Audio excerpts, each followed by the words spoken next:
Welcome to the Disruptive podcast by Minority Innovation Weekend. Minority Innovation Weekend is a weekend summit dedicated to aiding minority innovators launch tech-focused startups, exploring emerging technologies, and showcasing tech startups that have a minority founder or co-founder. During each episode, we will discuss innovation, news about tech startup, as well as the startup ecosystem, and interview people of color throughout the startup ecosystem. Welcome to the MIW Disruptive podcast featuring Jerome as well as Sir Walter. We are your hosts, and we got a special guest here today. We got the man of the hour, this human resource executive, thought leader, business coach. I mean, I could go on and on, professor. I'm talking about none other than Joey Price from Jumpstart HR. How you doing, brother? Hey, man, I'm good. I was looking around saying, who else is here? Who else is on this call? No, but I'm super fortunate to be here. I just have to say, I love what you all have been doing and will continue to do with minority innovation, and with this being just another way that you're spreading the good news of what you're doing. I'm just honored to be a part. So whether we do an hour or whether we do the 4 hours that we planned today, I'm just here to have fun and do my part. Ooh, we appreciate it. Thank you. We can go ahead and kick it off. So right now you are the CEO of Jumpstart HR. Is that correct? That's correct. Yes. How did you come up with the name for that company? So I came up with the name. Well, I founded the company in 2011, so we're almost on 9 years now. And I firmly believe that names have power, names have meaning, and you should always be intentional with a name when you're starting a company. People like to have creative names where it's all like, oh, tell me more, that's intriguing. I'm the opposite. I'm like, people need to know what we do, who we impact, because without that, someone may just overlook us, or they may not assume that we serve the people that we actually do. So Jumpstart HR, the idea is we provide support for small businesses and startups who need a jumpstart when it comes to their HR operation, whether that could be short term with just a project like handbooks and things like that, or if they need like a long-term support and they want us to come in and plug in and be their provider. So I wanted to find a name that was that clearly stated what we do. So it's working, but it's working, and it's also having an opposite effect too, because we get calls sometimes of people asking if we can jumpstart their vehicle, and that's not what we do. So I'm still committed to the name of Jumpstart HR, but there are those phone calls every now and then, visits to our website every now and then, and say, hey, I'm stuck on 83. Can you give us a boost? And unfortunately, we can't. That's not what we do. So that's how I came up with the name. Okay. So how did you build a successful customer base? What was your approach? Yeah, so I, oddly enough, I had a business coach along the way who taught a course called But I Hate Sales, because I was the walking definition of the founder who hates sales. I was the kid in elementary school where if we had a fundraiser, I went to my parents and I was like, hey, how much money do we need to make a profit? Let's just write that check, because I don't want to ask people for money. So I kind of had that mindset initially, and unfortunately, what that taught me to do is go straight to education. Teach people what we do, teach people how it can benefit their business, share good information up front, and that turned into building trust, not only with potential customers, but also with media as well. So people would slide in my Twitter DMs and say, hey, I'm with this publication and we'd like to get a quote for a story on this or that. And it took a weakness that actually turned into a strength of the company, because now if you type in small business HR, or if you type in HR outsourcing, or if you type in, best small business HR outsourcing in Google, we're going to be on that top page, and we're likely going to be one of those first, second, or third line entries. And so we're able to save a ton of money on advertising because of the SEO ranking that we've been able to do with blogs and articles and quotes and podcasts and things like that. So that's how we built a customer base initially, was to just teach people. All right, going back to the SEO ranking, is that something you started out doing from the get-go? This is part of your strategy, or is it something you kind of grew into? Yeah, no. So Walter, that's a great question. I didn't know that I was doing something that I should be doing, and I didn't know that I was doing something that other people don't really pay attention to. This whole idea of SEO and search engine optimization, I kind of understood what it meant, but the heart behind what I was actually trying to do is, hey, I figure if I just tell people what we do, show how, I kind of know what it is that I'm talking about, I'll impress some people, and then I'll be top of mind, and I can share, or people will refer me. I was hoping to just build, referrals. And later on in the business, maybe about year 2, year 3, was when I was like, oh, okay, I see the link between where people are finding out about us and why they're coming in the first place. So on our website, there's a form that says, hey, how did you hear about us? Most people are saying social media, online, Google, or personal referral. So being able to tie all of that into, the work that we're pushing out, I didn't start out with that intention right away. I just kind of stumbled into it, and thankfully, it worked out. It worked out for my good. Another question I have: I did the introduction and called you a thought leader, and also I saw you were on Inside Edition. They contacted you. So how did that whole interview or being called to provide your feedback on the president occur? All right. So first of all, let me tell you, there's nothing scarier than saying something bad about the president, because you just never know if he's going to tweet about you, if he's going to block you, if he's going to audit your taxes, he's going to do something crazy. You just never know. But actually, I got that opportunity by way of a referral. There was someone in my network that is very well established, and they said, hey, somebody contacted me for this. I don't think I'm going to be available to do it. Would you be available? And I'll never forget, I was actually downtown in DC. I was leading a training for this nonprofit association.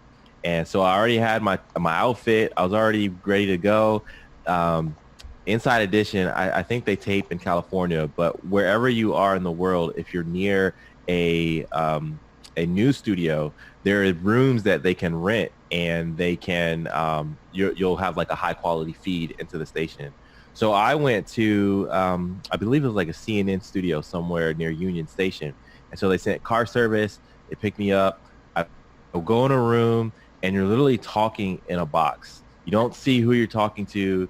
You kind of hear the cues on your in-ears, but very faint. And it was so cool. I was in and out in literally like 30 minutes because my snippet was maybe 2 minutes, and so the rest of it was like TV powder to make sure that my forehead wasn't shiny, and just prep for the show. But I got that opportunity through a referral, and I'll never forget it. I'm always thankful for that person. But that just speaks to the quality or the value of having people in your network who can refer you out to things like that. Nice. Yeah. Joey, since you're talking about the beginning, how long have you been in business now? 9 years. 9 years. All right, that's excellent. Congratulations. Yeah. Thank you. And how'd you know that was the right time to actually kick off your business? I didn't. Again, another stumbling situation. So I had a long history of working as an HR professional. Started as a HR assistant, worked my way up to HR director, and I had a company in the past, and it was a side hustle. I was doing resumes, career coaching, things of that nature. But I realized two things. One, that was going to be I called it my toy company, the one where I would learn business lessons, and then if I failed, it's not that big a deal. It's a side hustle, paying taxes, all that fun stuff. But that wasn't what I wanted to ultimately build my legacy off of. So then I translated into doing Jumpstart, or creating and building it on the side while I was working for a federal contractor in Colombia. And it was a situation where they hired me to come in and be the head HR director.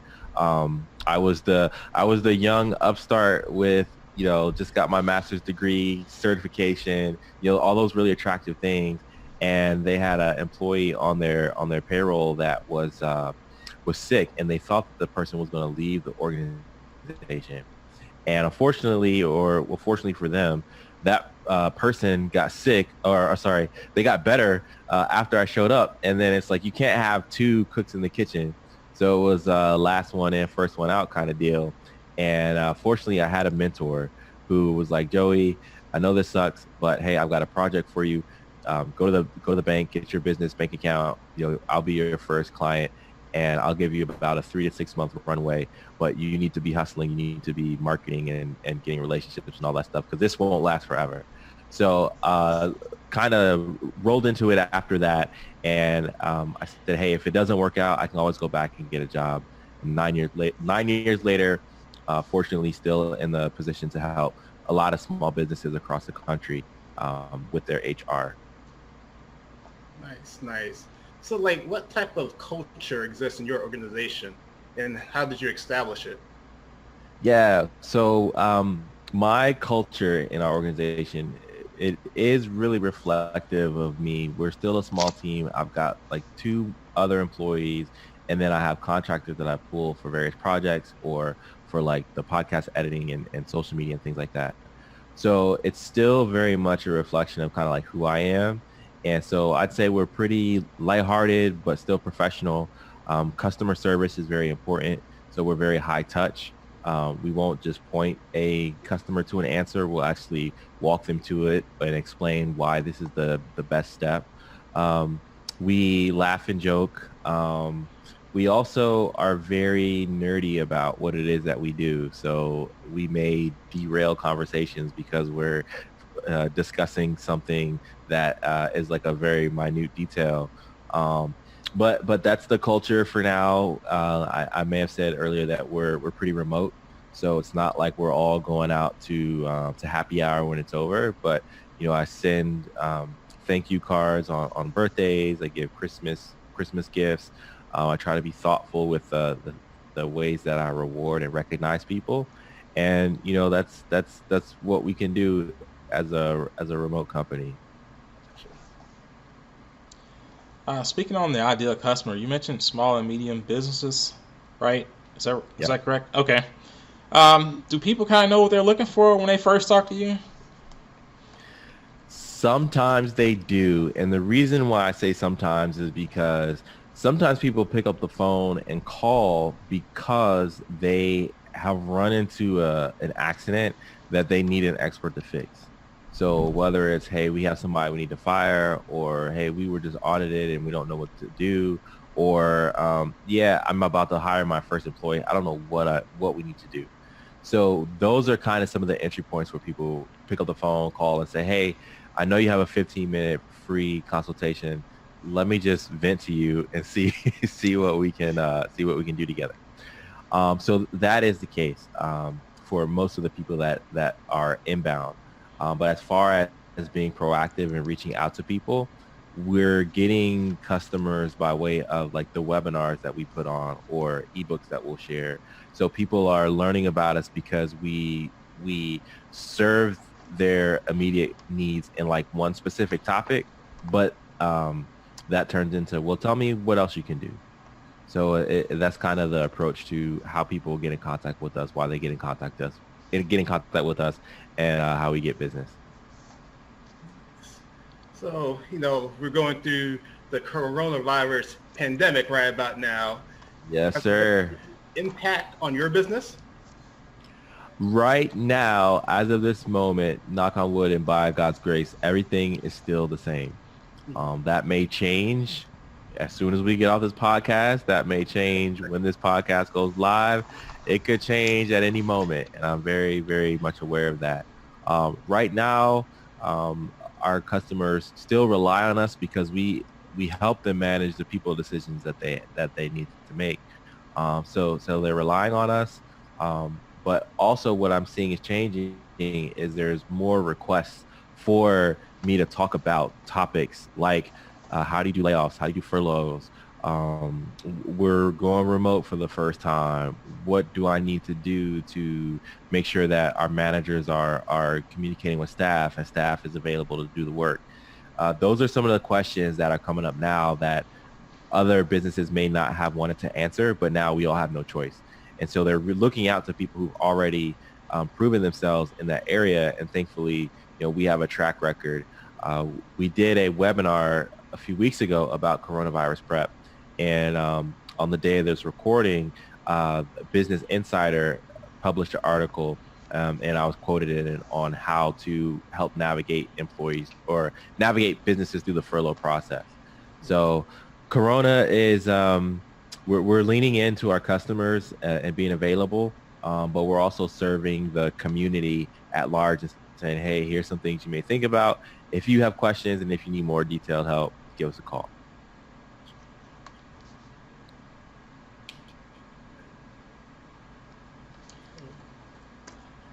Got another question, Sir Walter? I do have another question in me, and it goes back to growing your business. It seems like you've done a lot over the last decade. Was there a kind of one step you took to scale your business that worked beyond all the other things you've done to help you get to where you are right now?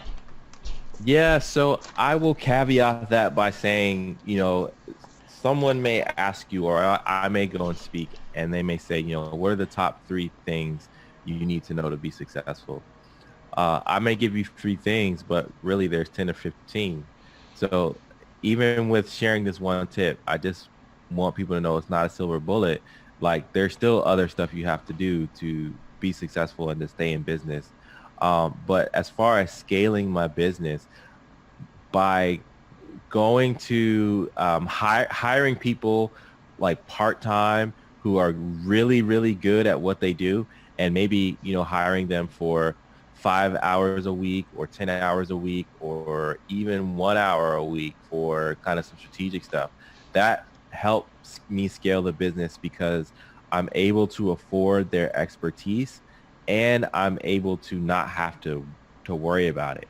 So, for example, I have a podcast editor now who will edit the show and then put it up on social media and put it up on the podcast site. Before, I was doing all of that. And so in addition to like helping my HR team and like actually recording the podcast, I had to edit it and all this stuff, chop it up, make sure it's right. Now I don't have to think about that, but business can continue to grow. So I would say the number one thing that's helped me scale is to take incremental steps to hiring, but make sure you hire people that are good at what they do and that you monitor them, manage them, oversee them. And then once you trust that they have your vision and your heart and the goals in mind, and that they can think autonomously, then like let them run with it, but always like be there to check on it. So that'd be my main tip. But again, there's like 50,000 things you have to do to be successful. And I don't even know all of them, but so far, things are going well. Ooh. Yeah. Well, unless you have another question, Sir Walter. Well, I was going to ask Joey, how can people, listeners, find out more about you? What's the best way to reach out to you? Yeah, best way to reach out is to go to Google and look for Jumpstart HR. We're Jumpstart HR, but really you can just type in Jumpstart HR and you'll find us. Also, I have a podcast as well, and I'd love to have you guys on it. It's called Business, Life, and Coffee. It's a weekly mentorship podcast for entrepreneurs. So we cover HR, but we also cover like leadership, finance, marketing, all that sort of stuff. And again, if you want to do business with us, that's jumpstart-hr.com. If you mention that you heard about me on the show, we'll give you a nice discount. We'll give you a break. for the discount? listening to us. Say what? What's the discount? You gotta call to find out. Gotta call to find out. I promise it'll be worth it. And then also on social media, I'm Joey V Price HR. So I'd love to see you on Twitter, Instagram, all that fun stuff. Okay. Well, we want to thank Joey Price once again for joining the Disruptive podcast. Thank you very much. Hey, Jerome, Sir Walter, it's been a pleasure. Hopefully it won't be the last time we connect. True. No doubt. Likewise. That wraps up this episode of the Disruptive podcast by Minority Innovation Weekend. If you haven't already done so, please subscribe. Check us out online at www.minorityinnovationweekend.org and connect with us on Facebook, Instagram, Twitter, and LinkedIn. MIW 2020 is coming up on Saturday, October 3rd to the 4th, so head on over to www.minorityinnovationweekend.org and register for MIW 2020 today.